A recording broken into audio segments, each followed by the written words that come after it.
Trying to stage an opera in 3 weeks is a daunting enough task, but San Diego Opera is trying to mount its production of Don Quixote amidst the emotional turmoil of the company's announced closure.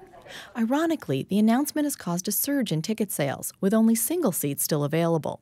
But for artistic director Ian Campbell, it's too little too late. We will run out of cash before the next season, and that's why this rather drastic move has had to be made. Which would make Don Quixote the company's swan song. Inspired by Cervantes' classic novel, the story focuses on an old country gentleman who fancies himself a knight named Don Quixote and his well-grounded servant, Sancho Panza. Don Quixote has endeared himself to audiences as a romantic dreamer famous for tilting at windmills. Dreaming the impossible dream is what opera companies are about all the time. So tilting at windmills is what opera companies do. I say we pirouette on the edge of a razor blade.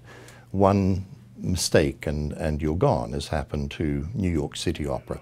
Campbell is sounding like Sancho Panza's realist, emphasizing the practical reasons for the opera to close. But fans are taking Don Quixote's idealistic role and petitioning the board to keep the company alive. But while all this drama is spinning off stage, singers and dancers are swirling on stage to bring Don Quixote to life. This current production is based on a 2009 one directed by Campbell. The director now is Keturah Stickan, who was the assistant director 5 years ago. As a former dancer, she's excited to take the helm of a French opera fueled by a tradition of dance. So dance in this particular piece, like Carmen, like Pearl Fisher, so many of the passages of music are dance rhythms, and it's a natural continuation of the storytelling. In this case, 10 flamenco dancers infiltrate themselves into the story. These dancers are just as much characters on the stage as every chorus member, as every principal, and so I treat them as such, and everything they do advances the story we're telling. The dance and the singing are one, and the singing is telling an emotional story, and the dance is the physical embodiment of that story.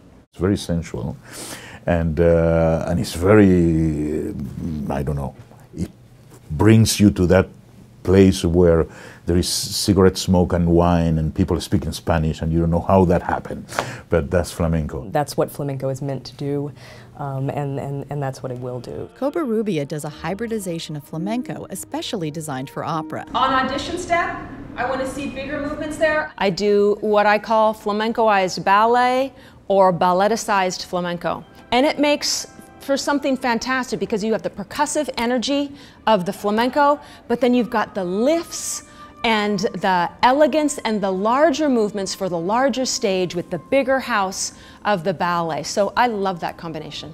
As Stickan wonders if her production will be the last ever for San Diego Opera, she does think Don Quixote would make an appropriate finale. It's strangely poetic. You know, it's about a man who has this dream about what the ideal life of a poet is. And I think that all of us recognize that this is a really poetic piece to speak about arts and the continuation of the arts and what we all sort of strive for. As the opera ends, Don Quixote converts his realist companion into an idealistic dreamer. It's a transformation Chama hopes will extend beyond the stage. We all fight against windmills in our life, and I think the city of San Diego needs to learn how to fight against windmills and save this opera.